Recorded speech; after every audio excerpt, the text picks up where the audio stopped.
This is our new house listing here in South Forb Villas. So this is a brand new house na ready for occupancy agad.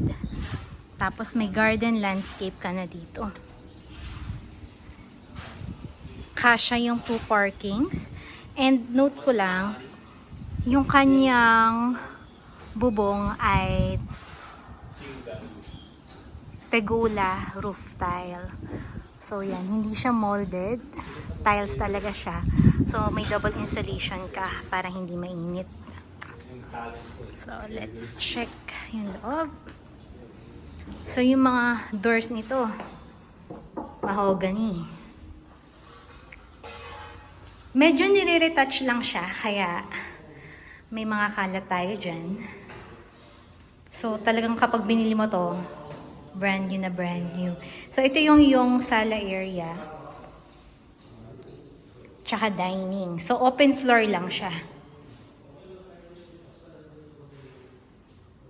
Yung mga features din, tsaka yung mga gamit sa kitchen.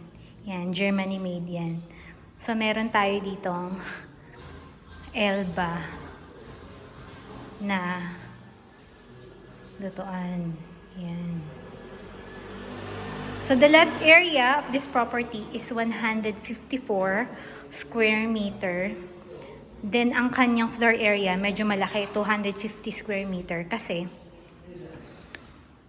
hanggang 3rd floor ito. So this is your powder room. May konting basag lang yung salamin, pero bumili na sila ng replacement. Yung replacement na salamin. Sa likod, meron pa tayong space. So, open lang talaga siya para pasok yung hangin. Ayan. Yung ano nito, maid's room niya, nasa labas. So, nakahiwalay. Diyan banda yung maid's room. May mga nag-aayos eh.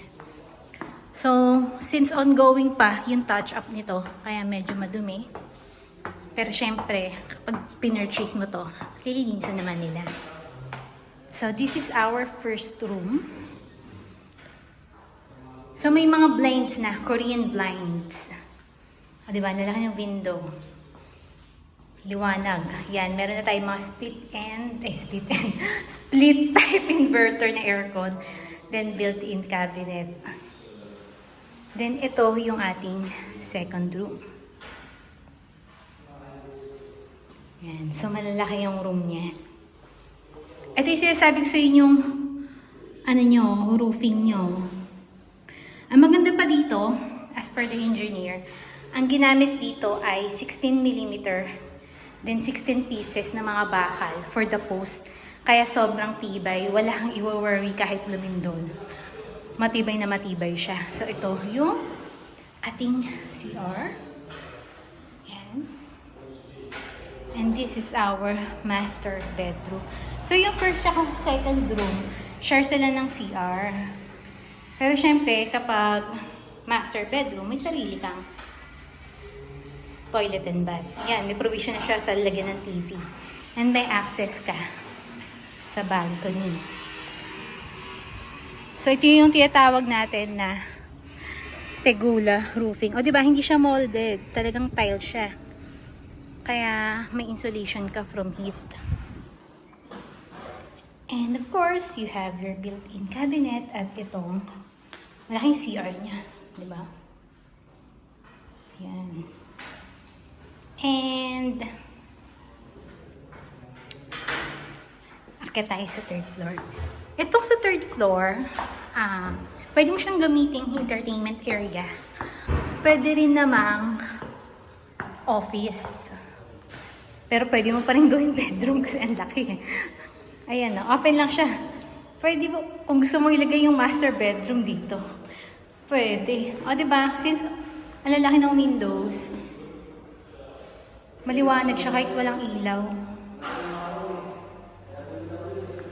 May sarili tong CR. Kaya nga pwede mo siyang gawing master bedroom. Yan. Tapos kung gusto mong magkaroon ng hiwalay na na office. Ayan, pwede mo gawing office to. Yung una, akala ko, attic siya. Yun nga lang, sabi ko, parang ang taas ng kanyang ceiling for an attic. So, talagang third floor to. Ang taas eh, oh. Alright, so if you want to visit this house, just let me know and schedule a house viewing with me.